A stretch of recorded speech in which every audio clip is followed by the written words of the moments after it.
Ukraine के Denver क्षेत्र के एक बेहद शांत इलाके में मिकोला अपनी गर्भवती पत्नी नास्ते के साथ रहता है। दोनों को इस इलाके में पहले बसने वालों के रूप में जाना जाता है। नास्ते एक कलाकार हैं, जिसे चित्रकारी और लकड़ी की नक्काशी पसंद है। वह मिकोला के लिए एक लकड़ी का देवदूत भी बनाती हैं ताकि उसे सुरक्षा मिल सके। मिकोला एक गणितज्ञ और भौतिक विज्ञानी है जो स्थानीय स्कूल में पढ़ाते हैं, जहाँ वह अपनी साइकिल से जाते हैं। उनके घर के बाहर शांति चिन्ह सफेद कौवे का पंजा बना हुआ है। यह एक प्राचीन कथा का प्रतीक है कि एक कौवा लोगों पर दया करता था और उनके लिए ताजा पानी और भोजन लाता था, क्योंकि घर में इलेक्ट्रॉनिक उपकरणों की कमी थी। दंपति को तब तक कोई खबर नहीं मिलती जब तक मिकोला काम पर नहीं जाता और ब्रेक के दौरान कुछ मिनट टीवी नहीं देखता। इसी तरह उसे यूक्रेन की राजधानी में मारे गए प्रदर्शनकारियों के बारे में पता चलता है और यह भी कि रूस संभवतः शेष पर आक्रमण कर रहा है।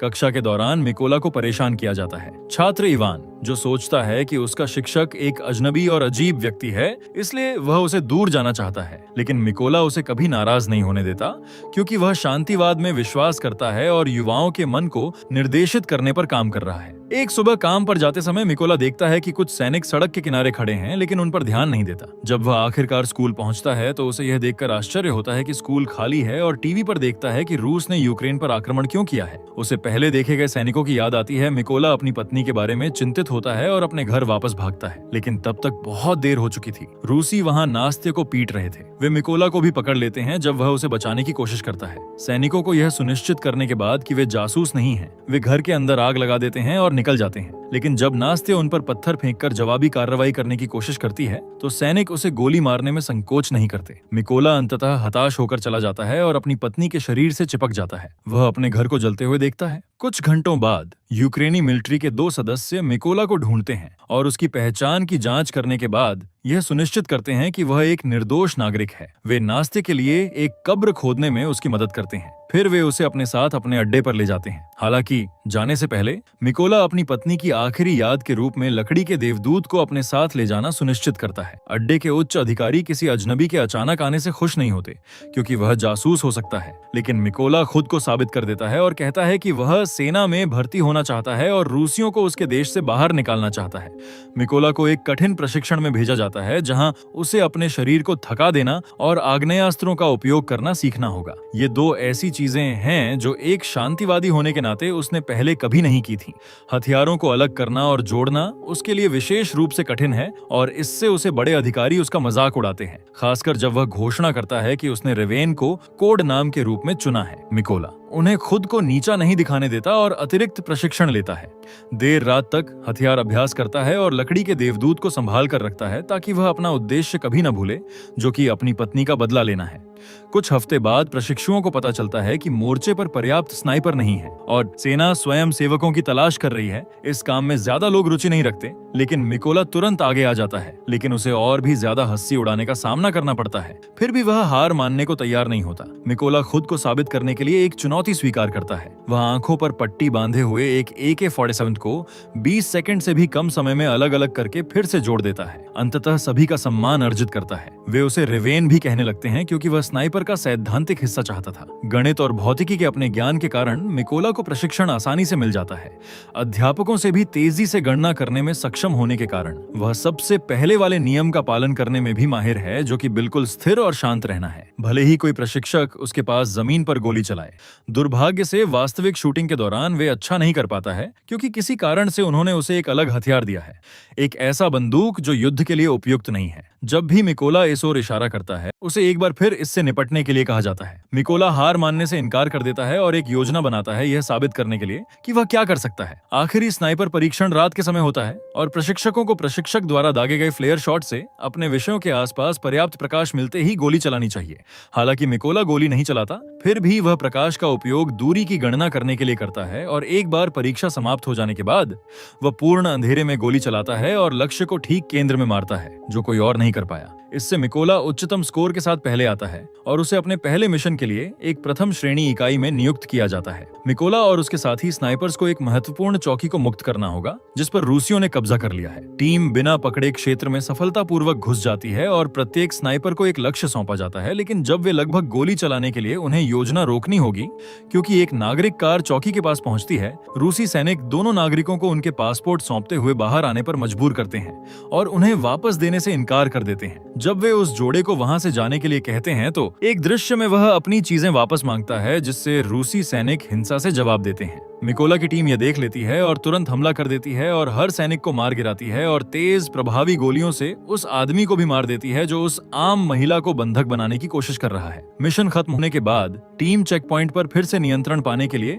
यूक्रेनी झंडा फहरा देती है। जब वे बेस पर लौटते हैं तो मिकोला को पता चलता है कि उसके साथी लोग किसी दूसरे मिशन पर चले गए हैं, इसलिए वह इस खाली समय का उपयोग उस स्कूल में जाने के लिए करता है जहां वह पहले काम करता था। अगले दिन जब दूसरी टीम वापस आती है तो मिकोला को एक सबसे बड़ी खबर मिलती है कि उसका एक दोस्त दुश्मन के स्नाइपर से मारा गया है। ये उन कारणों की सूची में जुड़ जाता है कि मिकोला मिशन का बदला लेना चाहता है। मिकोला की टीम घास में छिपने से पहले पेड़ों पर पत्तों के पीछे विस्फोटक छिपा देती है। अपने दुश्मन के आने का इंतजार कर रहे हैं जब रूसी सैनिक जंगल में दिखाई देते हैं। जैसा कि रिपोर्टों के अनुसार मिकोला गोली चलाने से हिचकिचाता है क्योंकि वह कुछ ऐसा देखता है जिस पर उसे विश्वास नहीं हो रहा है कि इवान, जो कि मिकोला का छात्र था, रूसी सेना में शामिल हो गया है और बाकी दुश्मनों के साथ इस तरफ आ रहा है। अपने दुश्मनों के साथ वह अचानक बाहर निकलता है जब कप्तान उसे गोली चलाने का आदेश देता है और मिकोला विस्फोटक पर गोली मारता है, जिससे इवान सहित सभी रूसी सैनिक मारे जाते हैं। जब कप्तान उसे पूछता है कि क्या हुआ था और मिकोला का स्पष्टीकरण सुनता है तो वह जवाब देता है कि इवान ने बाद में एक ब्रेक के दौरान अपना फैसला किया था। मिकोला और कप्तान अपने घर की यादों को ताजा करते हैं।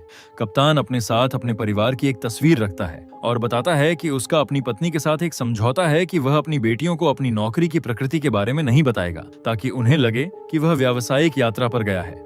बदले में मिकोला उसे लकड़ी का देवदूत दिखाता है और समझाता है कि यह उसके अपने परिवार का प्रतीक है। कुछ दिनों बाद यूक्रेनी सेना सीमा के पास खाइयों को सुरक्षित करने में कामयाब हो गई, इसलिए स्नाइपर टीम प्रतीक्षा करने के लिए तैयार हो गई। रूसी सेनाएं इस क्षेत्र पर आक्रमण करने के लिए तैयार हैं और हर समय अपने साथ एक देवदूत को रखने वाला मिकोला अपना काम करने के लिए तैयार हो जाता है। आने वाले रूसी सैनिकों में उस आदमी को देखता है जिसने उसकी पत्नी की हत्या की थी, तो वह अपना सामान्य संयम खो देता है। मिकोला बार बार गोली चलाने की अनुमति मांगता है और कप्तान हर बार उसे मना कर देता है क्योंकि दुश्मन अभी सही स्थिति में नहीं है।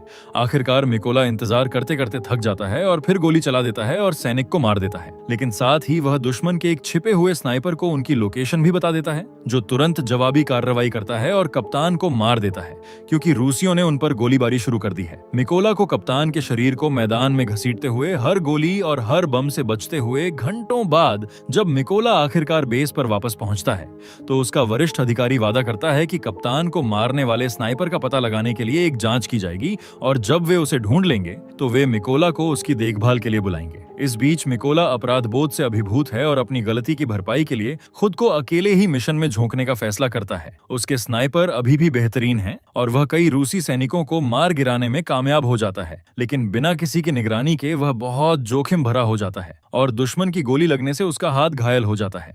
मिकोला ठीक होने के लिए एक गुप्त ठिकाने पर जाता है और रूस के साथ बातचीत की राजनीतिक स्थिति के बारे में अपडेट पाने के लिए समाचार देखता है, लेकिन उसका ब्रेक एक महत्वपूर्ण कॉल के कारण बाधित हो जाता है। पता चलता है कि सेना को उस स्नाइपर का पता चल गया है जिसने कैप्टन को मारा था, इसलिए मिकोला को मिशन शुरू होने से पहले वापस आना होगा। सैनिकों को सारी जानकारी बता दी जाती है जो अब तक इकट्ठा की गई है। स्नाइपर की गोलियां व्यापक रूप से फैलती हैं। वह पहले ही 5 यूक्रेनी स्नाइपर और 3 मशीन गनर को मार चुका है और उसका नाम सार्री है। और भी बदतर बात यह है कि वह अपनी सभी मारों को रिकॉर्ड करता है और उनका मनोबल गिराने के लिए वीडियो पोस्ट करता है कि उसने उन्हें पोस्ट करने की हिम्मत भी की।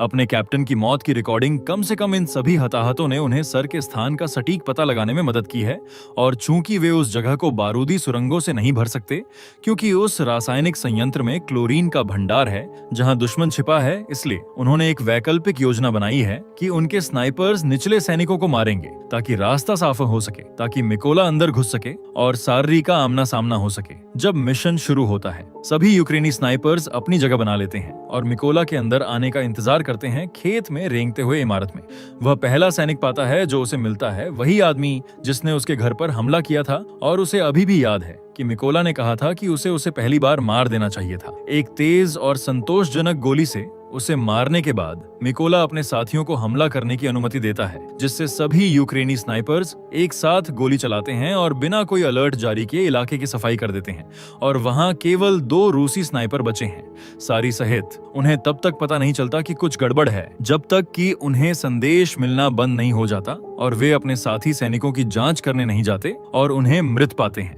जबकि मिकोला गहराई तक जाने के मौके का फायदा उठाता है। इमारत में बिना किसी की नजर पड़े सारी बैकअप के लिए बुलाता है और दूसरे सैनिक को निगरानी के लिए भेजता है और फिर वापस अपने स्थान पर पहुंचता है, जहां उसे एक छोटा सा लकड़ी का देवदूत देखकर आश्चर्य होता है। उसी समय मिकोला बाहर आता है, सारी पर कूदकर उसे चाकू से मार देता है, जबकि दूसरा रूसी सैनिक उसका इंतजार कर रहे एक ग्रेनेड का शिकार हो जाता है। फिर सारी द्वारा बुलाया गया बैकअप उस जगह पहुंचता है, इसलिए मिकोला सारी के रेडियो का इस्तेमाल करके नए सैनिकों को बताता है कि जैसे ही रूसी ट्रक यूक्रेनी सैनिकों को पार्क करता है, उन्हें अपने किए की कीमत चुकानी पड़ेगी और सैनिक उस पर गोलीबारी शुरू कर देते हैं और कुछ ही सेकंड में सभी लक्ष्यों को नष्ट कर देते हैं। अब जबकि मिकोला ने अपनी पत्नी, अपने दोस्त और अपने कप्तान का बदला ले लिया है, वह आराम करने का फैसला करता है और घर वापस जाकर नात्से की कब्र पर जाता है और गिरे हुए क्रॉस को ठीक करना सुनिश्चित करता है। दुर्भाग्य से जितना उसे अपने घर की याद आती है वह नहीं रुक सकता, क्योंकि उसे अपने देश के लिए बहुत काम करना है। जल्द ही वह एक और एकल मिशन पर है जो उसे लाने के लिए तैयार है। मूवी अच्छी लगी है तो चैनल को लाइक और सब्सक्राइब करें।